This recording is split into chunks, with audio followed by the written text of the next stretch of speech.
Welcome to the Natural Super Kids podcast, where you will discover practical strategies to inspire you to boost the health and nutrition of your kids. I'm Jessica Donovan, a qualified naturopath specialising in kids' health, and I want to make it as easy as possible for you to raise healthy and happy kids. Let's get into it.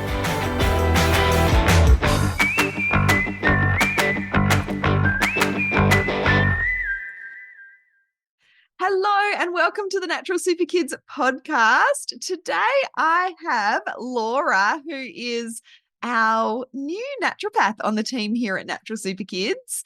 Welcome, Laura. Thank you so much, Jess. It is fantastic to be here. I'm very excited to dive into this topic with you and to just generally introduce you to our audience. So before we dive into what we're going to be talking about today, which is histamine intolerance, can you introduce yourself, tell everyone a little bit about you and how you came to be a naturopath? Absolutely. So as you have all heard, my name is Laura and I have been a naturopath for about 6 years now. It's a bit of a long-winded journey how I came to be a naturopath, but I guess like most naturopaths, it's the story of the wounded healer. So I had my own health issues growing up, including anorexia. I had terrible gut health, lots of food intolerances, extensive travel, which led to some parasite infections, which at the time I didn't know that I had. So that was quite the journey, and learning what to do and what not to do. And I never thought that I could make a career out of being a naturopath, but I backed myself and saw, there's lots of successful naturopaths out there. And I thought, this is my passion. Feels like it is aligned with where I'm at. And so I made the decision to become a naturopath, and I haven't looked back. And I've had a wide variety of experience. I've been both in consultations and also in education as well, writing and presenting. So I've been very fortunate to have quite a wide variety in my career. So yes, I absolutely love it. I love helping people. I love giving back. It's a challenging career, but very rewarding. Yes, I love it. And I think you just did such a good job. I mean, obviously, I'm sure there is so much to your story. And I think a lot of us naturopaths have had our own health issues that have led us into this industry and profession.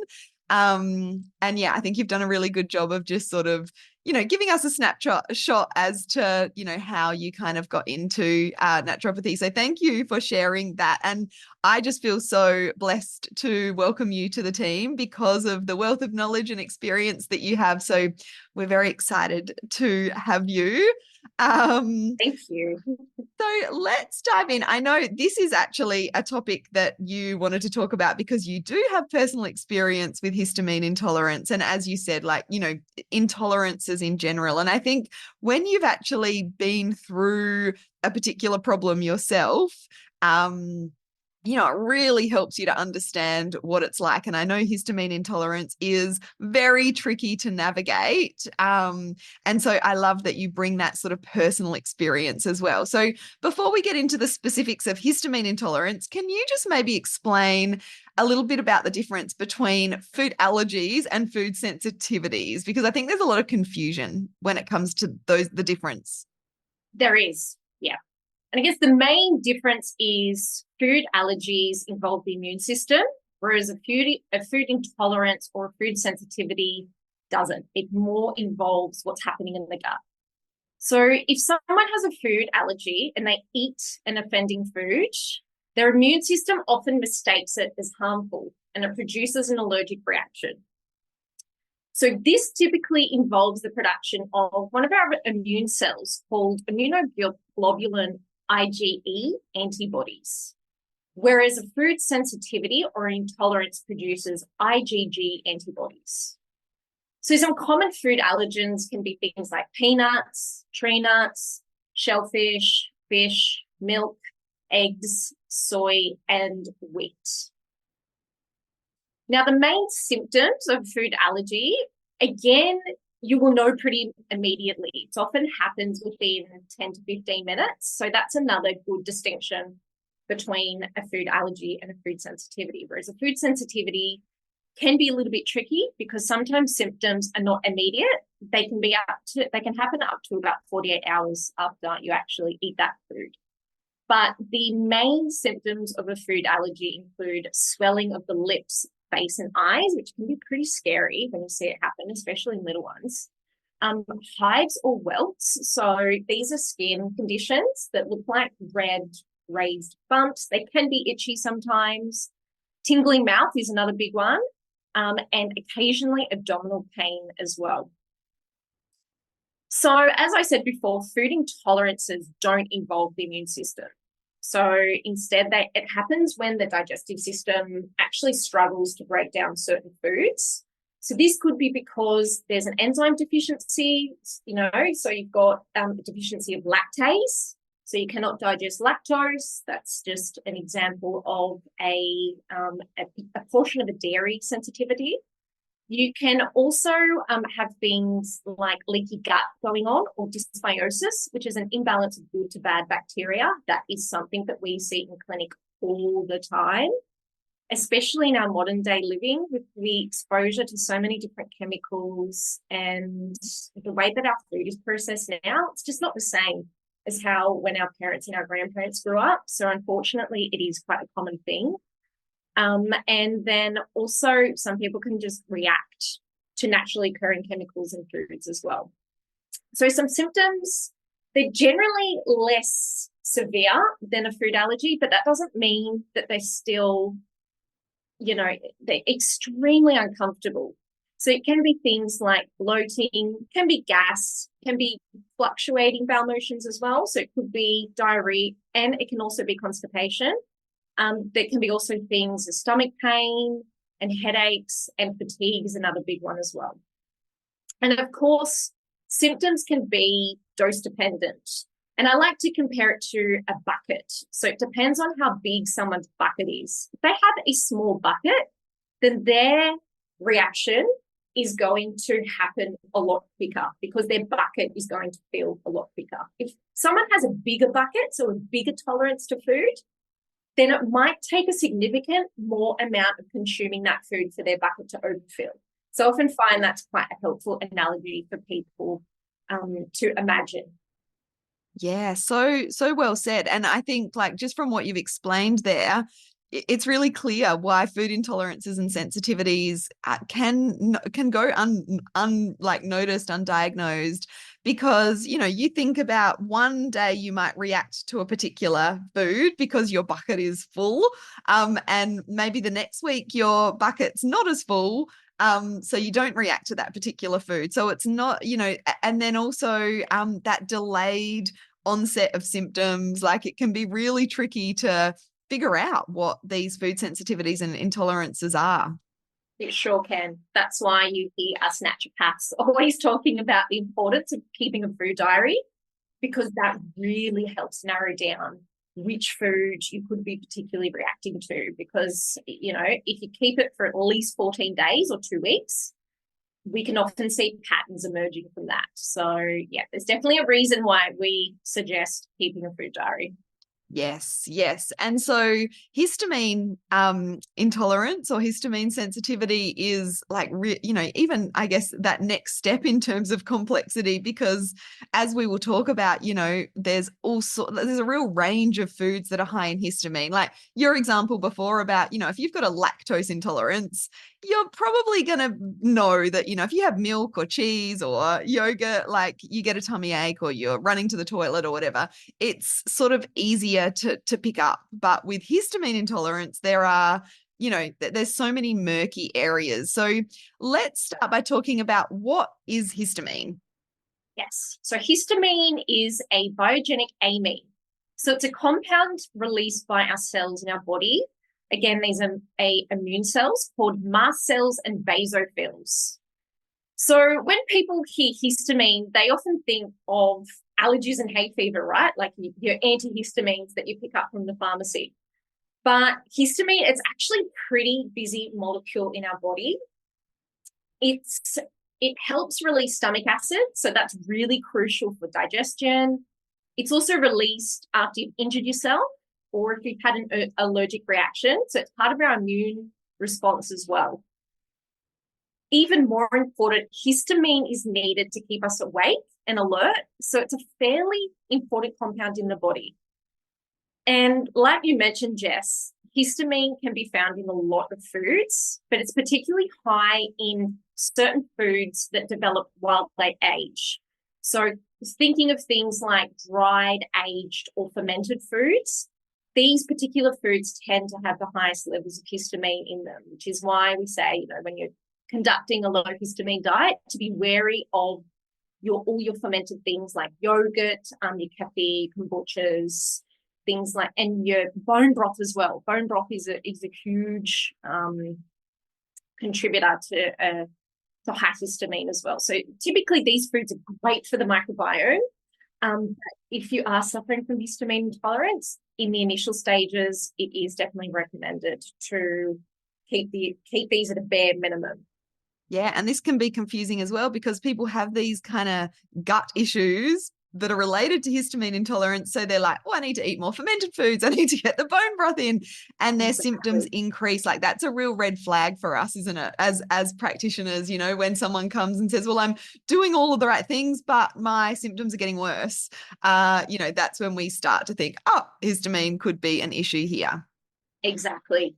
And the other thing with histamine intolerance is the symptoms extend beyond the gut as well. So it is very common to get things like headaches, fatigue, itchy skin, heart palpitations, anxiety, also insomnia, because histamine is most active at night between 1 to 3 a.m. So if you find you're waking up at that time and you wake up with heart palpitations and if you're having sweats, that can sometimes be an indication of histamine intolerance. There's also a difficulty in regulating body temperature. So if you find that you're getting chills when it's really, really hot, or if you're sweating when it's really, really cold, that can often be a strong indicator for the histamine intolerance. Obviously, there's a lot of other conditions that is also relevant to as well. So sometimes that can be the tricky thing as well, because there are so many symptoms that can be related to histamine intolerance. It is almost like a maze, figuring out, okay, is this due to this or is this due to something else? Yeah. And I mean, like often if people are visiting medical practitioners and GPs, like they really don't have the knowledge to sort of piece all this together. So a lot of people that we see with histamine intolerance have gone, months and months, potentially even years and years without knowing why, these symptoms are showing up. So such a murky one. And as we were talking about, so important to work with a practitioner on this. And so those signs and symptoms are really important. So tell us a bit about what's happening, like what's happening when someone is histamine intolerant, and like in terms of what's happening in the body. Yeah, of course. So when someone is histamine intolerant, often it's a reason. There's a few different reasons why they could be.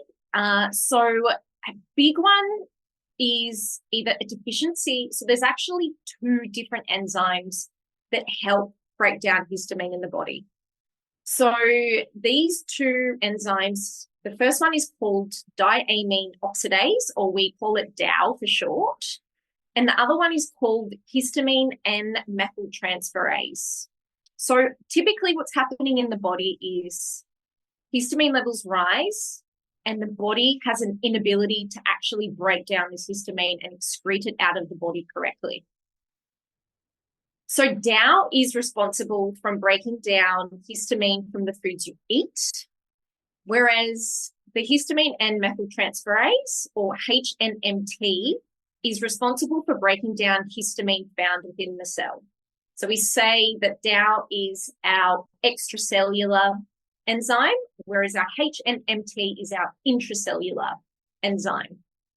So a couple of things that can affect our DAO enzyme include, unfortunately, genetics.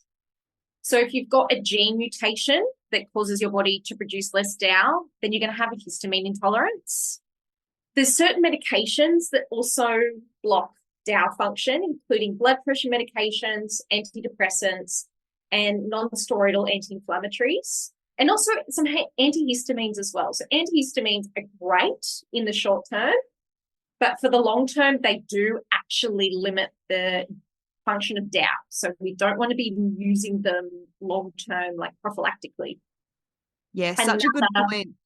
Sorry, I was just going to jump in and say, often if we suspect histamine intolerance, we might say, let's try just let's see what happens if you take an antihistamine to, I guess, put that picture together as to, is this what's going on? But like you said, like using antihistamines long term, because they do kind of reduce the symptoms, is not going to be great for that long term approach to histamine intolerance. Exactly. And then there's a couple of other conditions that can cause, this buildup of histamine in the body. A big one is dysbiosis and leaky gut, like I mentioned before. So dysbiosis is an imbalance of good to bad bacteria. And we see this a lot in clinic. And then, some more full-on gut conditions, things like celiac disease, irritable bowel syndrome, SIBO, which is small intestinal bacterial overgrowth, and your inflammatory bowel diseases. So Crohn's or ulcerative colitis can also cause a DAO deficiency, because if you're thinking about our gut lining, it's actually only a centimeter thick. So if anything affects that gut lining, then your ability to produce enzymes is going to go out the door. So yes, that can be a big factor in histamine intolerance. And of course, stress. So stress actually increases histamine turnover in the brain. Mm-hmm. And two other ones that often go missed is mold toxicity. So there is a very strong correlation between mold toxicity and histamine intolerance, and more recently, COVID infection as well. So this one's a little bit more unknown, but there's quite a lot of research out there now to show that there is a strong correlation between a COVID infection and histamine intolerance, and also another condition called mast cell activation syndrome, or MCAS, which is a little bit different to histamine intolerance. Yes. And maybe I know that's an area that you've got a lot of interest and knowledge in. So maybe we'll get you back on the podcast and do another episode on that. But I was just going to say, you can see how complex and complicated this gets when we're talking about someone who could have celiac disease and histamine intolerance, or have had COVID and then developed histamine intolerance. So yeah, just really important to, there's lots of people that we talk to and help that, might get, for example, a celiac diagnosis and cut gluten out of their diet and doing all the right things, but there's still something amiss, there's still some symptoms going on. And I think that's a really important point with histamine intolerance and other food intolerances, sensitivities, and gut issues. When there's been damage to the gut from something like celiac disease or inflammatory bowel disease, or even just dysbiosis that you were talking about before, it's more likely that these kinds of challenges like histamine intolerance are going to develop. So again, another reason to be working with a practitioner and not trying to navigate this alone. Definitely. It's just too overwhelming and too challenging. Even in my personal journey with it, I worked with quite a few naturopaths. So yeah, it's so important to get a team around you, because, I've been a naturopath for quite a long time, interested in health even before that. And it was even tricky to work it out on my own. So yeah, you are 100% spot on there. Yes. And I love you bring that up, because even as practitioners that might have the knowledge on this, like, to hold all of that for ourselves and try and navigate that for ourselves is like not a great thing to do, and unrealistic as well. So yeah, like that, getting that support, just to even, just get rid of that mental load of the thinking about it and trying to figure it all out is yeah, so super helpful. And we're seeing, more and more children, come to us with issues like histamine intolerance, like you alluded to before, the modern diet and the modern environment and the toxins and things are definitely negatively impacting, both kids and adults' guts. So, we're seeing more development of these kinds of issues. I know you talked a little bit about the types of foods that are high in histamine, but do you want to just sort of dive into that a little bit more? Yes. So as you mentioned before, there are so many foods that are high in histamine. That's why, again, it's really important to work with a practitioner, because if you're just given a list and you look at the list, the first reaction is often, okay, well, what can I eat? Okay, I'm just better off eating F. It often feels like that, and it can be so demoralizing and overwhelming. So often, and again, it's tricky because people may have different reactions to even high histamine foods, but your high histamine foods are tomatoes, chocolate. I'm so sorry. Oh.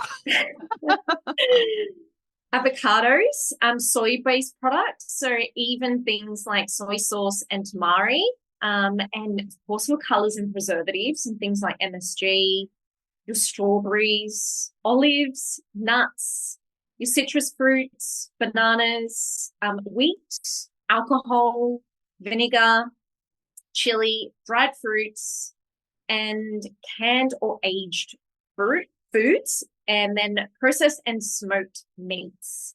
So as you can see, the list, it can be huge, and often these are quite healthy foods. So these are not food that we want to cut out long term.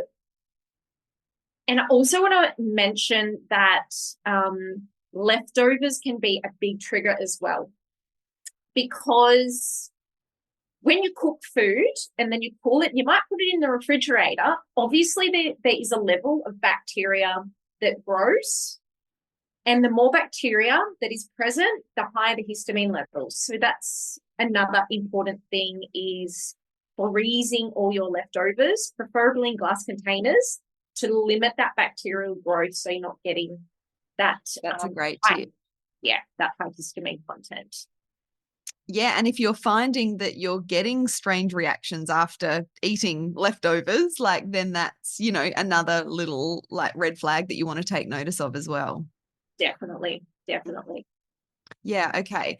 And so I love that you said, and this is, always our approach here at Natural Super Kids, we don't just look with intolerances and sensitivities and allergies even. We don't just want to remove the offending food or huge list of foods and then go, okay, well, this is just something you need to live with. We want to be really getting to the bottom of what's going on, and building up that gut function, building up our body's ability to create those enzymes that you talked about earlier, so that we can start to break down histamine more effectively. So can you talk to us a little bit about, obviously reducing and eliminating those foods short term is key to get on top of symptoms, but that more overall sort of treatment plan that we're going for when it comes to histamine intolerance?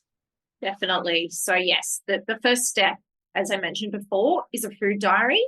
So I normally suggest that people do at least a low histamine diet for at least 2 weeks, note down their symptoms, and then bring that back to your health professional, where we can often pick out trends that are happening. But as you mentioned, it's really important to work on the underlying causes of the histamine intolerance. So really making sure that your gut health is as robust as possible. So it's really important that you have regular bowel motions. If you don't have regular bowel motions, then what is happening is you're getting a recirculation of toxins and waste products, including histamine, throughout the body, which can lead to an exacerbation of symptoms. So that's often the first stage that I'll work on. If there is any sort of constipation going on, we must get those bowels moving before we do anything else. There's no point in doing any other work because we're just going to have that recirculation of histamine throughout the body. So that is often the first really important step. The next step that I normally suggest is to go get a blood test, because there are quite a number of nutrients that are needed for our bowel function, particularly vitamin B6, copper, and zinc. So at a bare minimum, I often recommend to do a serum, copper, and zinc blood test to look at the ratio between zinc and copper. Also, which I forgot to mention before, looking at your B9 or folate or B12 levels is really important as well, because adequate B vitamins are needed for our methylation pathway, which is really important for our HNMT enzyme. Now, methylation is a really important process that involves the transfer of a methyl group to and from various compounds. And this is a really important process for detoxification. It's needed for our production of neurotransmitters, energy production, immune function, and also hormone regulation. So I also recommend people get their folate and B12 tested as well to see if methylation is having an impact on histamine intolerance. Another one that I see is magnesium deficiency. And so magnesium deficiency can actually increase histamine levels. And with modern living, the amount of stress that is going on, stress depletes your magnesium rapidly. So that is often another good starting point as well, is looking at your magnesium levels. And then, of course, we want to be looking after our microbiome. So we can do things like pre and probiotics. Now, I will say there's a caveat here with probiotics. There are some probiotic strains that are helpful for histamine breakdown, and there's other probiotic strains that actually can liberate histamine in our body. So the safe strains to take are your Lactobacillus rhamnosus GG, your Bifidobacterium longum, your Bifidobacterium breve, your Lactobacillus plantarum, your Saccharomyces boulardii, and spore-based probiotics. That's also really, really important. I've seen that with both patients and just anecdotally, where people think, okay, cool, I need to take some probiotics, but end up taking the probiotics with the wrong strains and make their symptoms a million times worse. So that is also crucial, absolutely crucial. And another one of those red flags, like people thinking, again, I'm doing all of these important things that, I'm hearing about online for my gut, taking the probiotics, drinking the bone broth, and my symptoms are getting worse. Yeah. Exactly. And then, of course, making sure that you're exercising, but again, with exercise, we don't want to be doing lots and lots of cardio. So cardio can actually, again, increase our histamine production. So sometimes more gentle forms of exercise, things like our Pilates and yoga, our strength-based exercises, whether that's weights, walking is fantastic. And then, of course, our sleep quality is so important. Again, it can be so tricky with histamine intolerance because, as I mentioned, histamine is most active between 1 and 3 a.m. So often, if you need to take something to enhance your sleep quality, then please do. And then, of course, there's other different herbs that you can use as well. So one really, really awesome herb that is really high, is a really good antihistamine is our flaxseed. We call it Nigella sativa. That is a fantastic herb to take. I will also mention that there is a very, very strong correlation between trauma and histamine intolerance. So I recommend for people, it's important to get a team around you.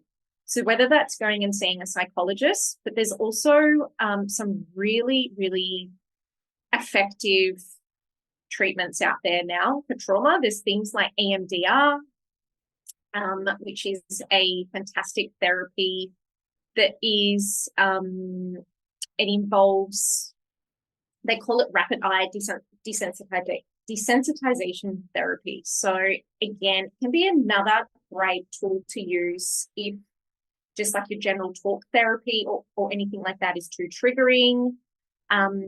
There is also a trauma-informed exercise program that you can do. The name is escaping me at the moment, but we might just put it in the show notes later, which is also really fantastic. It's actually called TRE. TRE.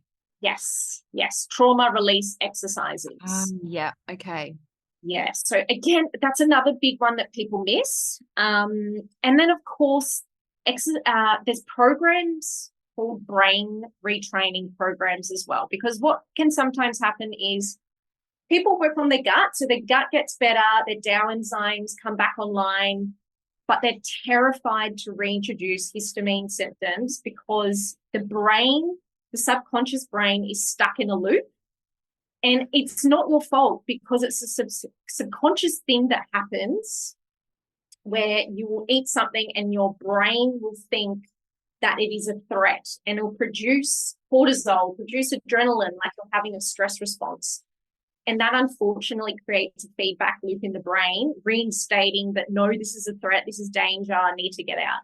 So often I find people with really severe histamine intolerance, brain retraining programs can be quite helpful as well. So things like the Gupta program is quite recommended. I mean, there's a whole host of brain retraining programs out there, but that again is a really important component of histamine intolerance as well.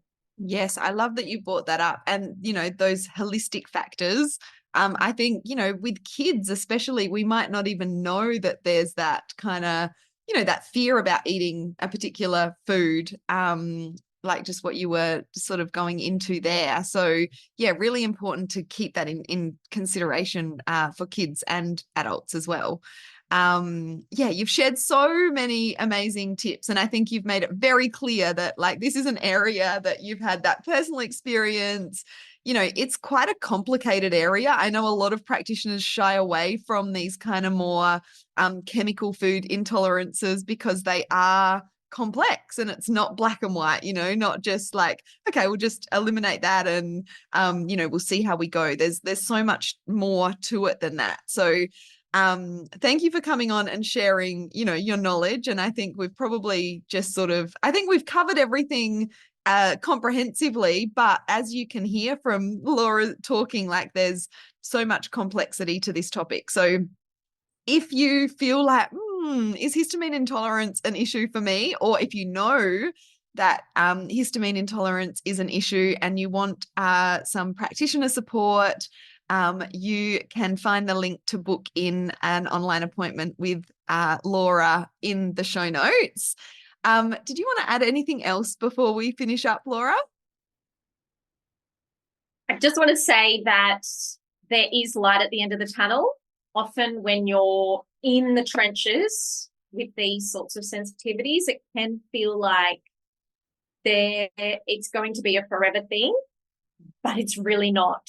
Healing is so possible, and yes, you do have to keep a positive frame of mind, which is exceptionally challenging at the time. I do get it, but yeah, with the right support and getting to the root cause of the problem, which is what we do at Natural Super Kids, we really want to get to that root cause of the problem. I promise you there is light at the end of the tunnel. Oh, I love that. I love that to finish up. And we are going to we're going to go on and record another episode, which will be coming out a week later from this one, about salicylate and oxalate sensitivities as well, and intolerances. So stay tuned for that one. And thank you so much for joining me, Laura. Thank you. It was an absolute pleasure. So good to chat.